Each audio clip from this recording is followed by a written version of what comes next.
Hey guys, welcome back to another video. Now, before I begin, I'm sorry if I sound like I'm in a out of breath situation, but I just ran up from upstairs. So, sorry if I keep doing that in the video. But today, I'm going to be talking about the Donkey Kong Bananza Direct. I'm going to mention what's in the Direct, and then afterwards my thoughts on it. So, basically, it starts with, like, Pauline and all that being the companion. There's, like, a rock, but turns out it's Pauline. So that's a really cool addition and all that stuff. And we go through like an underground world. That's pretty much where Donkey Kong takes place. The Donkey Kong character looks like the movie version, and it looks pretty cool. It's very different than like Donkey Kong Country. They're pretty much rebooting it all over again, which is great because we want to have something different than, usual. Now, there's these golden bananas, which are called banana gems, which is an interesting name to call them, but I'm going to call them golden bananas. They pretty much help you out, going through the levels and all that, and that's pretty cool.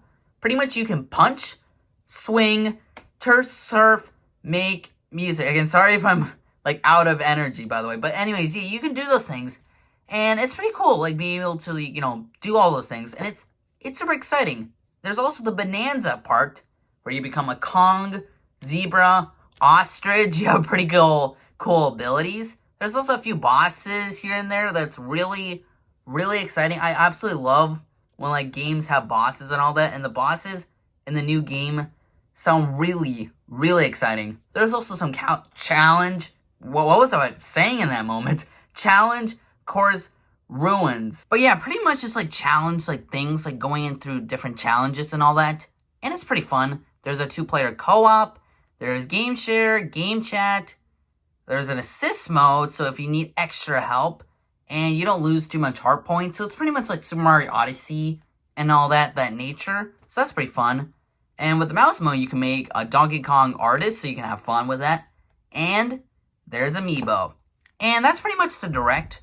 And now, in all honesty, it's a pretty decent Direct, so if you're a huge fan of Donkey Kong and you're excited for the game coming out in July, early July, I think you'll like it. However, I've never really played much of those games. I played it, maybe like the Donkey Kong Country Tropical Freeze on the Switch. And it's not my type of game. But if you're a huge fan of Donkey Kong and all that, you will love this game so much. It's a pretty fun and ambitious project and all that.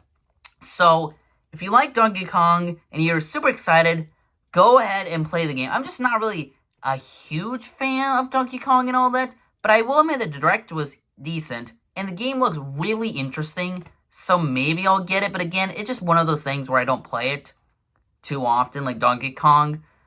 But I mean, to be fair, it's better than the Mario Kart World Direct. That was not great. This is actually better, if anything. But yeah, if you're a huge fan of Donkey Kong, go ahead and play it, and all that.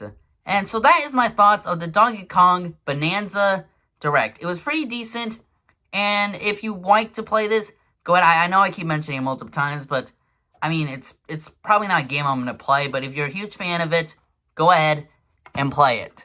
I hope to see you guys later.